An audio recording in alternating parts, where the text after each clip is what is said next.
పదవీకాలం ఉన్నప్పటికీ కేవలం రాజకీయ కారణాలతో నామినేటెడ్ పదవుల్లో ఉన్నటువంటి వైఎస్ఆర్ కాంగ్రెస్ పార్టీ వారిని తొలగిస్తున్నటువంటి ఈ కూటమి ప్రభుత్వానికి ఏపీ హైకోర్టులో గట్టి ఎదురుదెబ్బ తగిలింది. ఏదైతే నామినేటెడ్ సభ్యుల తొలగింపు విషయంలో ఏపీ హైకోర్టు కీలక తీర్పు కూడా ఇచ్చింది. పశ్చిమ గోదావరి జిల్లా, అదేవిధంగా ప్రకాశం జిల్లా, విజయనగరం జిల్లా, చిత్తూరు జిల్లాల పశు గణాభివృద్ధి సంఘం ఏదైతే ఉందో ఆ సంఘాల జనరల్ బాడీ సభ్యులను రాజీనామా చేయాలని చెప్పేసి ఆయా జిల్లాల కలెక్టర్లు, అదేవిధంగా పశు సంవర్ధక శాఖ అధికారులు జారీ చేసినటువంటి ఉత్తర్వులను ఏపీ హైకోర్టు కొట్టేసింది.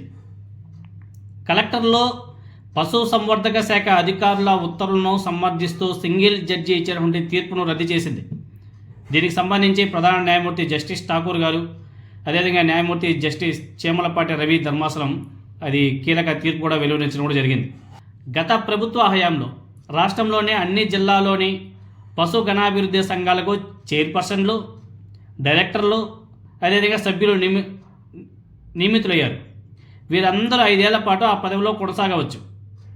రాష్ట్రంలో కూటమి ప్రభుత్వం రాగానే అన్ని కార్పొరేషన్లు, బోర్డులు, విద్యాసంస్థలు, స్వతంత్ర సంస్థల నామినేటెడ్ చైర్పర్సన్లు, డైరెక్టర్లు ఇలా సభ్యుల నుంచి రాజీనామాలు తీసుకోవాలని చెప్పేసి అన్ని జిల్లాల కలెక్టర్లను ఆదేశిస్తూ గత ఏడాది పోయిన సంవత్సరం జూన్లో ఒక నోటు కూడా పంపింది కూటమి ప్రభుత్వం. దీనికి అనుగుణంగా చర్యలు కూడా తీసుకోవాలని చెప్పేసి పశు సంవర్ధక శాఖ ఆయా జిల్లాల కలెక్టర్లను కోరుతూ అదే నెలలో మెమో కూడా జారీ చేసింది.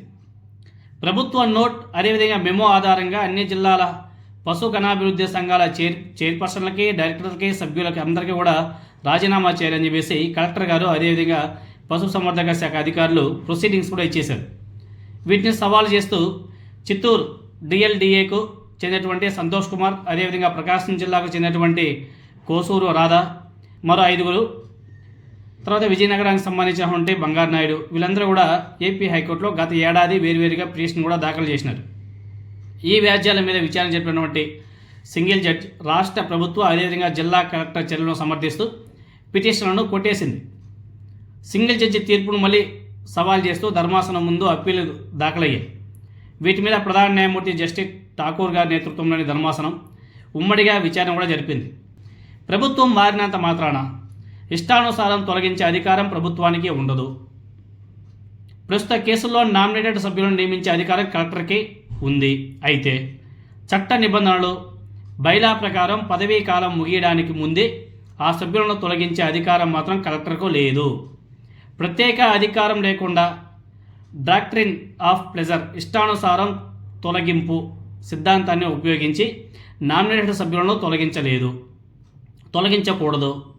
ఇలా తొలగించే అధికారాన్ని ప్రభుత్వానికి అదేవిధంగా కలెక్టర్కు చట్టం ఇవ్వలేదు. అందువల్ల ఆయా జిల్లాల పశు గణాభివృద్ధి సంఘాల జనరల్ బాడీ సభ్యులను తొలగిస్తూ కలెక్టర్లు అదేవిధంగా ఇతర అధికారులు జారీ చేసినటువంటి ఆదేశాలు చెల్లవు అని చెప్పేసి ధర్మాసనం ఇచ్చినటువంటి తీర్పులో చాలా స్పష్టంగా మెన్షన్ చేయడం కూడా జరిగింది. సో ఏదైతే జిల్లా కలెక్టర్లు అదేవిధంగా పశు సంవర్ధక శాఖ అధికారులు ఇచ్చేటువంటి మెమోలు ఉన్నాయో వాటన్నిటిని కూడా తొలగిస్తూ ఏపీ హైకోర్టు ఇచ్చేటువంటి తీర్పు కూటమి ప్రభుత్వానికి గట్టి షాక్ అని చెప్పేసి కూడా చెప్పుకోవాలి. ఇలాంటి ముందు ఇంకా చాలా ఉంటాయి.